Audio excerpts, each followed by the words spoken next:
মানেই আনন্দ, সেই আনন্দকে বাড়িয়ে তুলতে শপিং তার একটি অংশ। সে কারণেই জমে উঠেছে বসুন্ধরা সিটি শপিং কমপ্লেক্স। সেখানে ভিড় করছে ক্রেতা বিক্রেতা। দর্শক চলুন আমরা তাদের কাছে ছুটে যাই এবং জানার চেষ্টা করি কেমন লাগছে এবারের ঈদ এবং কেনাকাটা, সেই সাথে কেমন কাটবে তাদের এবারের ঈদ উল ফিতর। সঙ্গে রয়েছে আমি মোহাম্মদ রায়হান হোসেন, আপনারা দেখছেন কালের কণ্ঠ।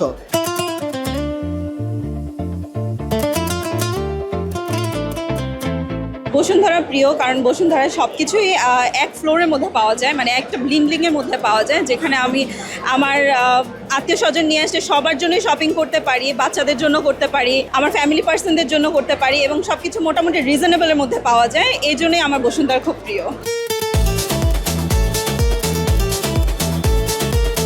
বসুন্ধরাতে এসেছি দেখতে, ঘুরতে, ভালোই লেগেছে শপিং করে। মোটামুটি ঈদ এসেছে, ঈদ অবশ্যই রোজার ঈদ সবার হচ্ছে অনেক আনন্দের একটা, আর ঈদ আসছে, শপিং করবো না, অবশ্যই শপিং করতে হবে। আর এখানে মানে শপিং করতে ভালো, আর একই ছাদের নিচে সব কিছু পাওয়া যায়, বাচ্চাদের খেলার জায়গা আছে, মানে ঘুরতে সব কিছু মানে ভালো।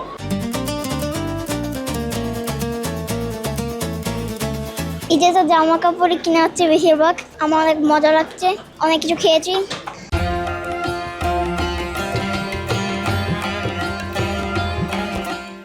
ঈদের শপিং করতে এসেছি বসুন্ধরা সিটিতে, মলে অনেক মজা লাগছে। আমরা ঈদের শপিং করছি, বেশ ভালো লাগছে। এবার ঈদে বেবির জন্য ফার্স্ট শুরু করেছি, বেবির জন্য কেনা হয়েছে, আমাদের এখনো বাকি আছে। সালামি তো বরাবরই পাওয়া হয়, প্রায় সবাই দেয়। এবার পাবেন?